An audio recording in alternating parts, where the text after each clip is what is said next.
So, in light that we're talking about the healthcare system, I've decided to smoke while I do this video. I'm just keeping it real. So let's talk about the American healthcare system first.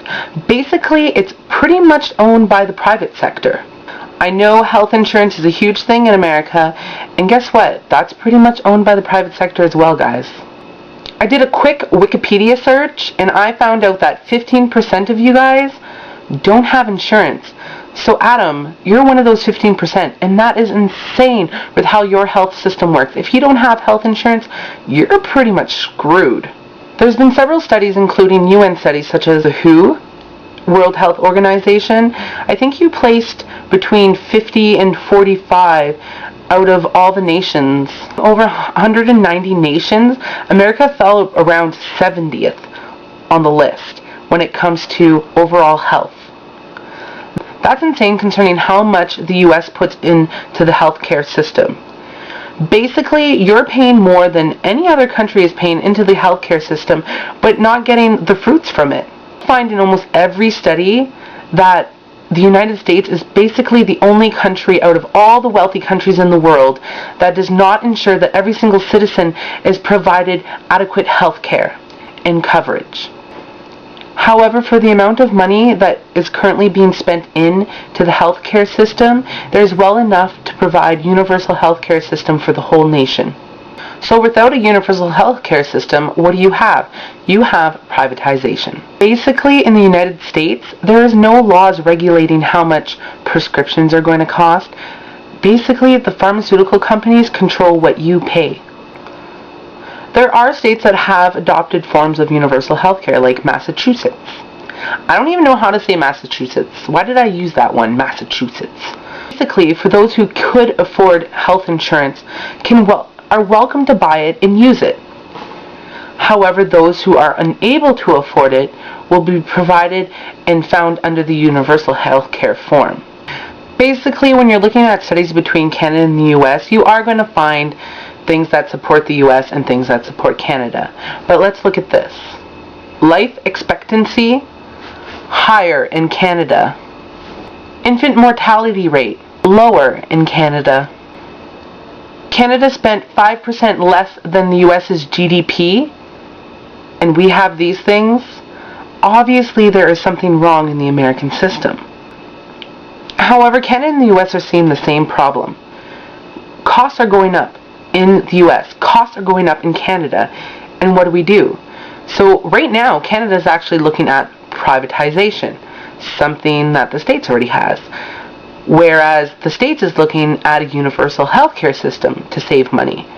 So if we're trying to go towards where America is going, and America's trying to go where we're going, and we both think that it's going to save us money, then one of us is wrong. Meaning, you guys are going the right way. Wait, let me take a good drag of this before I start talking about this next part. This isn't a new issue in the United States. Bill Clinton already tried to do all this.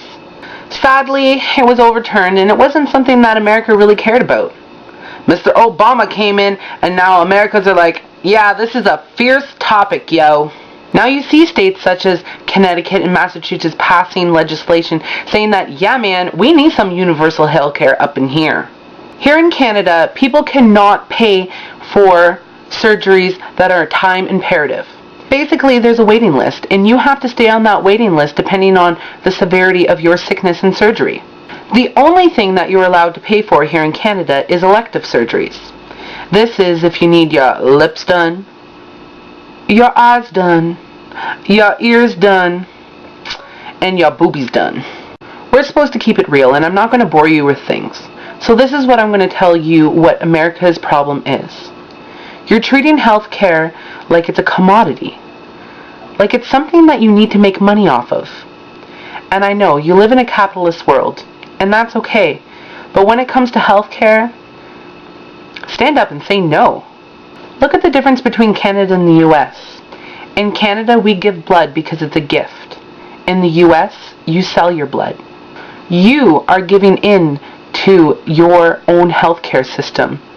Why aren't you out there saying, no, we're not going to sell our blood. I'm going to give my blood for free. I think what Obama is doing is not going to hurt you. I don't think it's really going to help you in the long run either, because I don't think that it's really been looked at. However, if they stick with it and if they continue to change while it's going, then I think that yous will be okay. What you need to do is get those pharmaceutical companies out of your country. You're basically taking money out of your wallet and saying, hey, I'm going to pay you 30-35% more than I used to 10 years ago. And why? Because the pharmaceutical company told me to. But those pharmaceutical companies come back and say, hey, you've given those people some free stuff. You know, there's those free Medicare and veteran stuff and whatever. And that makes less people buy from us. So we had to put our costs up.